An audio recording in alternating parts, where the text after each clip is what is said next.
All right, here we go. Welcome to Pull Through 2, a Tunisian crochet podcast. My name is Ben. So today I would like to show you some of the things that I made this year, 2025. But first, do you recognize me? If you've been around in Tunisian crochet for the past 8 or 9 or 10 years and looking at videos on Tunisian crochet here on YouTube for a while, you might recognize me. I used to have another channel called the Tunisian Crochet Channel. It's been about almost 3 years since I've been on YouTube. Why did I disappear? Well, a lot has gone on in my life over the past 3 years. 3 years this coming March, my mother passed away. And right after she died, several other family members also died. And one of them died as a result of an unsolved murder. So needless to say, it was a stressful time for me.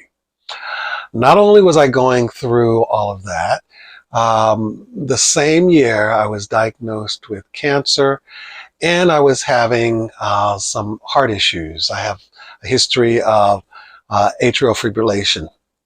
Maybe you might know what that is. It was a lot going on. I had a lot on my plate. So I did not have crafting, Tunisian crochet, or anything else on the top of my mind. It just was not a priority. Just had a lot of stress going on. So eventually I left the channel. I took the channel down. And don't worry, since then I went through cancer treatment. I'm doing fine. And also had a second operation to correct the heart arrhythmia. I had a first operation back in, I believe that was 2009. So a long time ago now. So unfortunately, the work that was done back then stopped working. I started having the heart issue again. So I had a second operation this past December, a year ago now. So after all of that, this year, my creativity came back and my crochet came back, and it has been really, really strong on me. And today I wanted to make this video. I set this channel up, this new channel up, a few weeks ago, and I have one little video on there showing a scarf / shawl that I had in the making at the time. I'm looking over here because I have a whole pile of things to show you today. But I knew I wanted to come on the channel, show my face, reintroduce myself, and get started again. I was going to do that this past week. Then I got sick. Still don't know if I had the flu or if it was just a really bad cold or what. But I was down for the count for a few days. And then a few days after that, still had a lot of congestion and coughing going on. So I'm all better now. And even though I'm not really ready to make this video, I was going to say, oh shoot, because I forgot to turn on my light so that you can see all the colors. Let me do that now.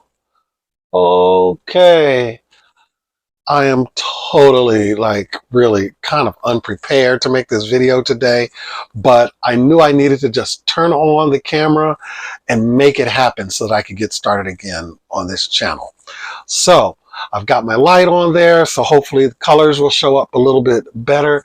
Let me just adjust the tint.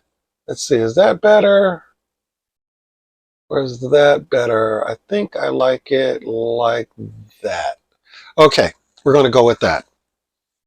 Hopefully my audio is okay. I had to go searching for my old equipment, my tripod and camera stand and mic and all of that stuff, and the headlight, because it had been packed away in different places around the house for the past 3 years, but dug it all out, and here we go. So let's see what I've got on my notes here. Okay. So let's show you what I have been making this year, really the last half of this year. I've got, let's see, 1, 2, 3, 4, 5, looks like 10 scarves and shawls to show you. This is not all that I've made. I've also made some hats and some other things, but I'm just going to show you these scarves. And to me, a shawl is nothing but a big scarf. I live on Scarf Island. I love making scarves and shawls and whatnot because I like to be able to just go and fall into the rhythm of the stitches and relax my mind. And I could do that so well when I'm making a scarf. So let's see. We're going to start right here. This is, I'll start with the latest one. This one I just finished a few days ago.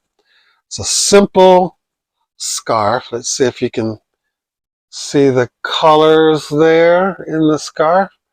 Let's see, I believe, which side was the one that I started on? I can't even tell now.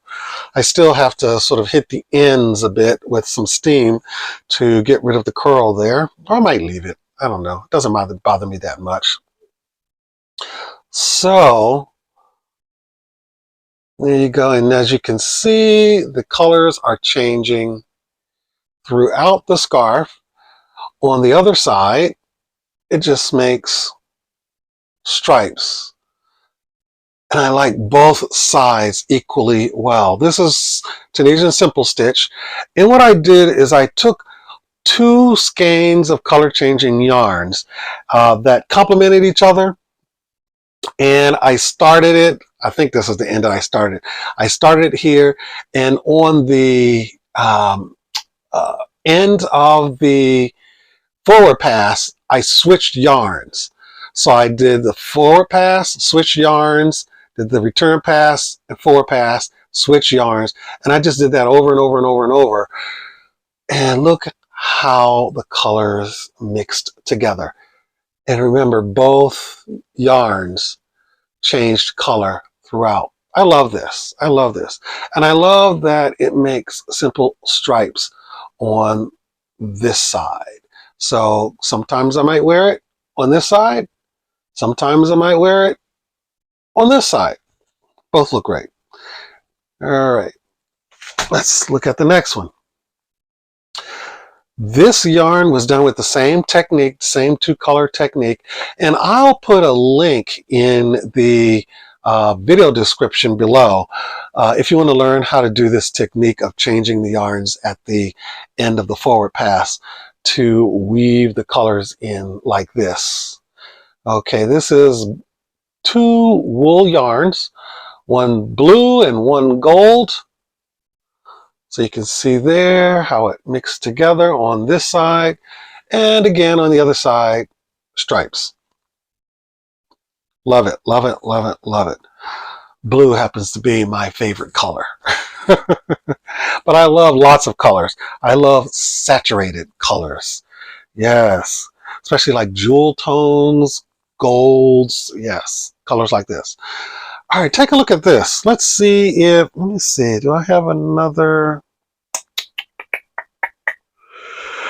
Well, the scarf that I'm working on is in the same stitch. However, the shaping on the scarf is a little different. So I'll show you the scarf that I'm working on first. Let's see if you can, if you're a Tunisian crocheter, you might be able to identify this stitch. Let's see if you can tell what stitch that is. That's not simple stitch.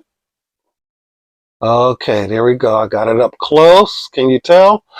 And this is the back, the side that faces away from you when you're working. So this is all purl stitch, a purled simple stitch. And as you notice, in person it's easier to see. It's not really a reversible scarf. However, it looks so similar on both sides that to the casual onlooker, they will think they're the same. This is the same stitch. a purled simple stitch, except it's on the bias. So if I just hold the scarf up straight, it looks kind of weird, doesn't it? It's because the rows aren't going straight across. The rows are going diagonal. Basically on one side I am increasing, and then on the other side of the row I'm decreasing, and it creates this bias in the fabric. And the other side, there you go. On this side you can see the direction of the rows a bit better. See, there you go. Both textures are pleasant, so I can just put this scarf on and go and not worry about which side is showing. Both look great. Okay, here's something a little different. Here's where I start to show you some fully reversible patterns. Pardon me. I'm so sorry. I'm still, coughing a bit from that illness that I had last week. So check this out. Okay, so the entire scarf, if I turn it on both sides, is reversible. It's the same on both sides. And all this is, let me see, where did I start? Oftentimes I can't tell where I started and which was the start and which was the end. This is the start. Ooh, this color is blowing out in the, okay. So I started with a panel of Tunisian knit stitch and then reverse Tunisian knit stitches. Knit stitches, reverse Tunisian knit stitch. And I just alternated that. So basically these are horizontal ribs. You can see, the ribs this way, but they're made this way. What's a reverse knit stitch, you might be asking? It's basically the same as a knit stitch, except you go in the opposite way. You go in from back to front and pull up a loop. I'm actually working on a book right now, writing a book that will be a full instructional on reversible patterns in Tunisian crochet. And no, you do not use a double-ended hook for this technique. You use your regular single-ended hooks to make reversible patterns like this. All right, let's see, which do I want to show next? I'll show you this one. This is actually my favorite reversible pattern. Check that out. And I'm going to turn it on the other side. See that? It's the same on both sides. Same on both sides. And this is a 2x2 rib. The base stitch is Tunisian simple stitch. So it's 2 Tunisian simple stitches followed by 2 reverse Tunisian simple stitches, and continuing that pattern across every row. Now this is in a kind of a not stretchy yarn, so you don't really get to see its full behavior. However, let me show you this really wide scarf. Could probably qualify as a shawl, but I just call it a scarf. Okay, same pattern. Check out those colors, actually. This is my Neapolitan ice cream scarf because of those colors. Doesn't that look like Neapolitan ice cream? So this yarn is a bit stretchy, although this yarn and this yarn are both acrylics, but this is a bit stretchier and shows more of the stretch of this pattern. If this were in wool, because wool is an elastic fiber, you'd see that more, but there you go. So same on both sides. What I love about reversible patterns is they are the same on both sides. There are some things that just should be reversible. because that's what people are used to seeing in those items. And those would be items like scarves. It's like, okay, have you ever made a scarf for someone and in Tunisian crochet and they take a look at it and they look at the other side and you can see in there a question mark kind of in their mind. And it's because they're looking at it and they're different on both sides. We're used to seeing scarves that are the same on both sides, reversible. So I loved that I learned to figure out how to do that in Tunisian crochet. That way, when I put on scarves like this, I don't have to fuss with it to make sure that it shows only one side, whatever I'm considering the front. Both sides can be seen and they're the same. So it makes it very easy to wear. Oh, and check this out. I didn't even weave this end in. Looks like I wove in all the other ends, but I didn't weave these in. Sometimes I do that.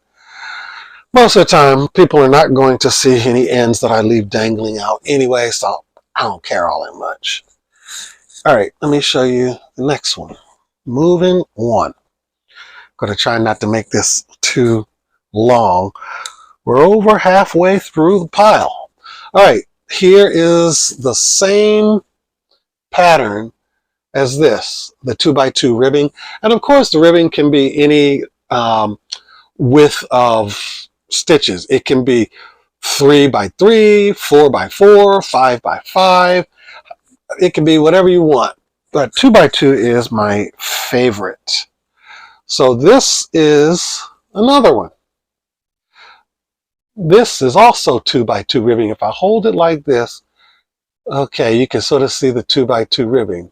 See there? Same as this. The difference is, let me show you the end of it. It's on the bias. It's just like the other, the one purled scarf that I showed you. It's on the bias. So the rows don't go straight across like this. They go diagonally across. On one end, I am decreasing, and on the other end, I am increasing by one stitch. That's what causes it to go on the bias. So then the rib pattern goes diagonal. This is very attractive when worn. You get those diagonal lines across the body. Very stylish. And so are diagonal ends on scarves. They're stylish these days. They go in and out of style. They seem to be in style now. So yeah. My scarves are quite long because I'm tall. I'm 6'3". So I make my scarves really long so that they can drape down, you know, once I tie them around at least once on both sides of my body. So there we go, a biased 2x2 rib scarf. Let's see. Okay, this one is a scarf that I actually didn't make this one this year, but I'm showing this to you because I made another one this year. I'm not sure if you can see. This is okay, if I hold it closer in the light, perhaps you can see it better there. There you go. This is a basket weave scarf, and the base stitch is simple stitch. So we've got, let's see, on your side there, okay, right here, you can see the simple stitches, then reverse simple stitch, then reverse simple stitch. Then on the next sort of panel above that, I reverse the order. Reverse simple stitches here, simple stitches, reverse simple stitches, simple stitches. See? The whole entire scarf. And did you notice something? Okay, I didn't point this out, but let me go to the end of the scarf. Notice something there? Okay, let me go to another one. What do you notice about those ends? Okay, let me grab another one. what do you notice about that end? If you notice, no curling. No curling. Keep that in mind. Okay, so I'm going to show you another basket weave scarf. This is one that I made a few weeks ago. This is a wonderful wool yarn. I think it also has some alpaca in it as well. This is also a basket weave scarf. You might not be able to see the basket weave pattern very well in this light and in this variegated yarn. You should be able to see it. Here's simple stitch, reverse simple stitch here, simple stitch, reverse simple stitch. Then above here, whereas this is simple stitch, this is reverse simple stitch, reverse simple stitch. And I make that basket weave pattern all the way through the scarf. This is one skein of this wool yarn. And it was kind of expensive yarn. The yarn was $27 before tax. And the reason I bought this yarn is I walked into this yarn shop and I saw someone that I knew. And jokingly in our conversation, I said, "Oh, is this your yarn shop?" And he was like, "Yeah, yeah." And I found out that I know 2 of the 3 owners in this shop.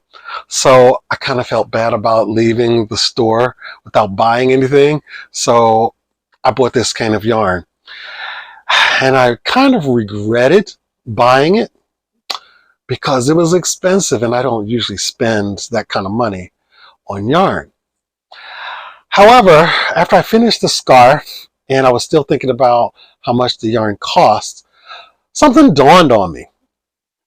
Oftentimes when we go to a yarn shop, many of us who are used to buying less expensive yarn, either at the big box stores or we go on Amazon and get them for cheaper, we often will complain about the prices of yarn in yarn shops.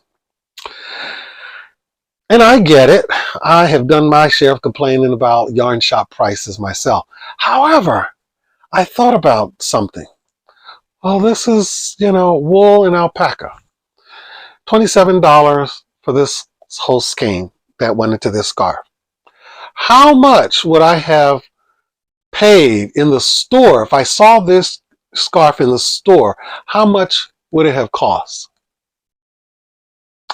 I realized the prices of yarns in yarn shops is actually quite reasonable if you are looking at it as the finished item that you're going to make and how much it would cost if you saw a similar item in a store. And I don't mean, Walmart or something in another store that was, machine made. How much would you have had to spend to buy this handmade and handcrafted item in a store? Well, this would have cost me more than $27 to buy if it was handcrafted and in a store.